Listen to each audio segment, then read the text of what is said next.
শুভ সকাল বন্ধুরা, ভিডিওটা দিতে একটু দেরি হয়ে গেল। সকাল সকাল ঘুম থেকে উঠে ফুল তোলা হয়ে গেল। তারপর ঠাকুরের বাসন কোসনগুলো পরিষ্কার করে নিয়ে বসে পড়লাম জোগাড় করতে, কারণ আজ আমাদের হরি মন্দিরের জন্মদিন। এখন ধূপধানিতে ধূপগুলো গেঁথে দিলাম, এরপর বড় প্রদীপ আর পঞ্চপ্রদীপ রেডি করলাম। খুব তাড়াতাড়ি করছি, কারণ ব্রাহ্মণ জেঠু খুব তাড়াতাড়ি চলে আসবে, আর তার সঙ্গে প্রচণ্ড গরম পড়েছে।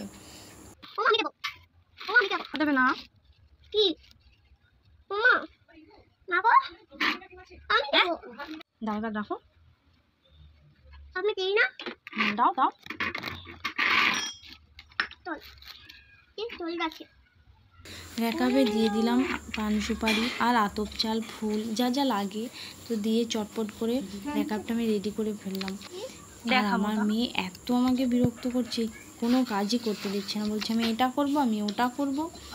এদিকে ব্রাহ্মণ জেঠু এসে গেছে, তাই আমি বসে পড়লাম ফল কাটতে। ফলের মধ্যে সেরকম কিছু ছিল না, কারণ ছোট করে আয়োজন করা হয়েছে, তাই বাবা অল্প কিছু ফল এনেছে। তার মধ্যে ছিল আম, মৌসুমি লেবু, আপেল, কলা, শসা, ছোলা মুগ, খেজুর, আর ছিল নারকেল, বাতাসা। সব রেডি করে ব্রাহ্মণ জেঠুকে দিয়ে এলাম। এরপর আমি চলে গেলাম ভোগশালায়। আমার দিদিভাই কী কী ভোগ রান্না করছে সেদিকে দেখতে চলে গেলাম। তো ভোগে কী কী রান্না হচ্ছে তোমাদের দেখাই।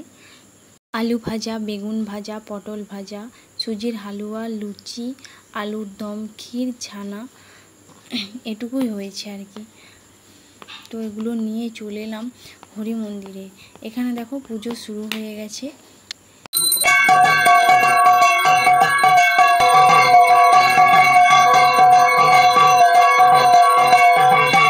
তো পুজো শেষ হয়ে গেলে সবাইকে প্রসাদ দিয়ে দেব। তো যদি ভিডিওটা ভালো লেগে থাকে তোমরা অবশ্যই লাইক, কমেন্ট আর শেয়ার করো। আর যারা আমার চ্যানেলে এখনও সাবস্ক্রাইব করোনি, আমাদের চটপট সাবস্ক্রাইব করো।